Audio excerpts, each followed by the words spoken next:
Hello guys, it's Bobotech again with another video. Today I am going to show you how to password protect a Word document.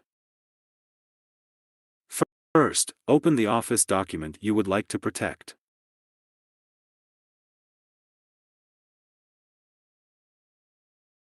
Click on File menu. Click on Protect Document. Select Encrypt with Password. Enter your password, then click OK. Enter the password again to confirm it and then select OK. Now your document is protected. Save the document to make sure the password takes effect.